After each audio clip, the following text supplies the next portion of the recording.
Hey, y'all, welcome to What's Cooking with Paula Deens podcast today. And, Phil and I were talking, and we thought, sometimes when you're shooting Positively Paula, you're kind of rushed and you don't get everything said that you want to get said. So we thought today would be a great opportunity to go over some of the entrees that I prepared, and we'll walk through them slowly. And like I said, I'm hoping that if I forgot anything, that I'll remember to share that with you too. So today we're going to be talking about my fried chicken. I don't know of one Southerner that doesn't love fried chicken. And there is an art to frying chicken at home. It's a little bit of a challenge, but you can do it. You can do it. And I'm going to share with y'all some of the things that my mother told me. One of the first things when you're selecting your chicken is to buy a small chicken. Your small chickens are more tender and more flavorful than the old birds. And I have found today, I really have to go out and hunt very, very hard to find a 2 or 2.5 pound chicken. They're feeding them something that causes those chickens to get so big, so quick.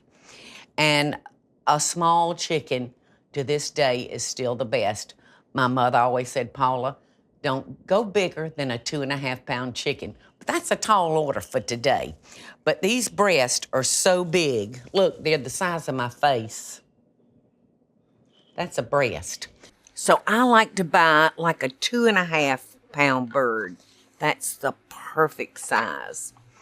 And my grandmother, Paul, taught me that when I'm going to have fried chicken for dinner, that morning I should take my chicken, cut it up, unless you have bought it in pieces, season it, and put it back in the refrigerator.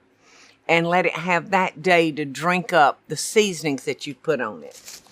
So, Grandma always taught me, I've said it 100 times, when I was having chicken for dinner, Pauline, season your chicken that morning, honey. Put it in the refrigerator so it can just drink up all those seasonings that you put on it. Now, when you're ready to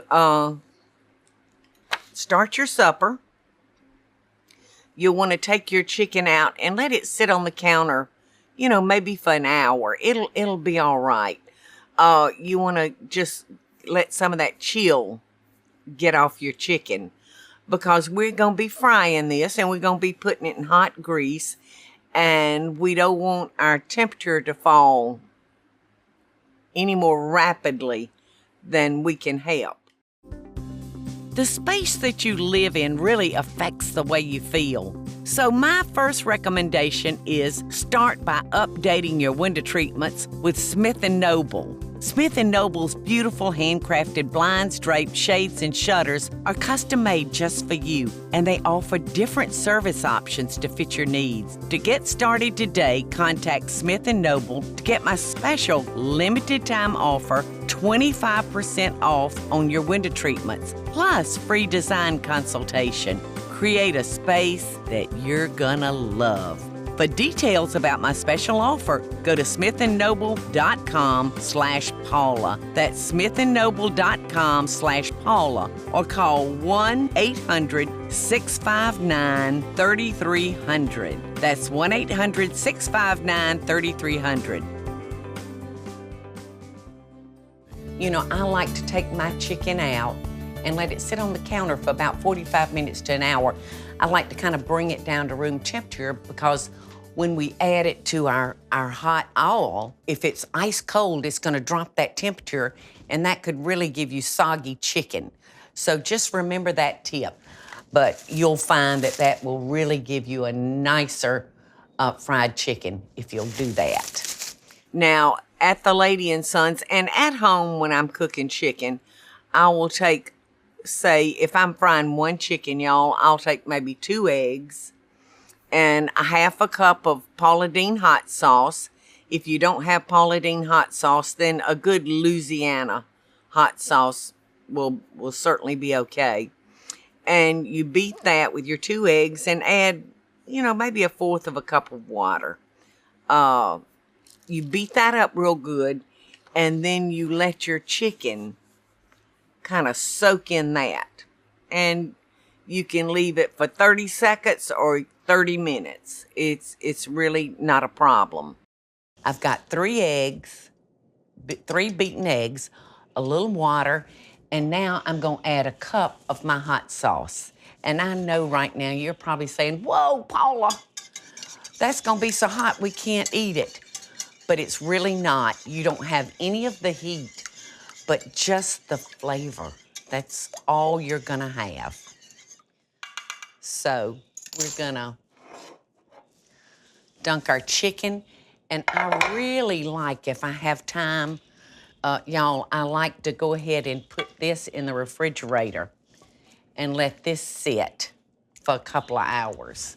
We've got our Dutch oven or our deep fryer, whatever we're using to fry our chicken in.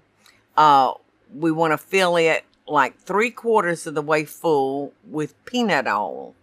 Now, I recommend peanut oil because it gives chicken such a wonderful flavor. But it has the highest resistance to burning. Like if you're using a vegetable oil or a solid shortening, that's going to burn easier than the peanut oil will. So we want to bring that to 350 degrees. And that's important. That's important that you have a way to gauge the temperature of your peanut oil.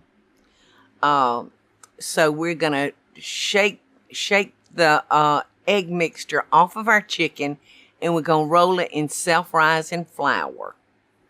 And I always add some extra pepper to my flour because Mikey likes black pepper fried chicken. So then I roll my pieces in that flour mixture, y'all. And then you'll want to start by adding your dark pieces first. Your dark pieces would be the legs and the thighs and the back if you've cut your back out. So we want to drop those first because those are going to take longer to cook. Your breast and your wing, your pulley bone, all those are white meat, and they're not going to take as long to cook. So drop the dark meat first, and then let that cook for a couple of minutes, and then drop your white pieces. And you'll not want to crowd your pan too much. I do like a full pan. Somehow a full pan of chicken will fry better than just 2 or 3 pieces. So all 8 pieces of chicken should fit nicely in your Dutch oven, which is a piece about that tall, about that big around. So it should fit nicely. And we're going to cook the white pieces for about 12 minutes. And the thicker thighs and legs, we're going to cook for about 14 minutes. So, I'm giving you those times, but you would have to be the true judge of this because my chicken may be bigger than your chicken, or your chicken may be bigger than my chicken. So you'll have to make those adjustments yourself. So we are almost there, kitties. I think it's done. I'd say it's been in there a good 14 minutes. But I'm just gonna let this cook, and I kind of got a mess here, y'all, so I'm gonna be cleaning this up, and then I think that needs to try on my set of lips. What you think? See if my lips fit that leg. But I hope this little short podcast will take you on the way to fried chicken like your family will say, nobody fries chicken like my mama. I hope that happens. The space that you live in really affects the way you feel. So my first recommendation is start by updating your window treatments with Smith & Noble. Smith & Noble's beautiful handcrafted blinds, drapes, shades, and shutters are custom made just for you, and they offer different service options to fit your needs. To get started today, contact Smith & Noble to get my special limited time offer, 25% off on your window treatments, plus free design consultation. Create a space that you're gonna love. For details about my special offer, go to smithandnoble.com/Paula. That's smithandnoble.com/Paula, or call 1-800-659-3300. That's 1-800-659-3300.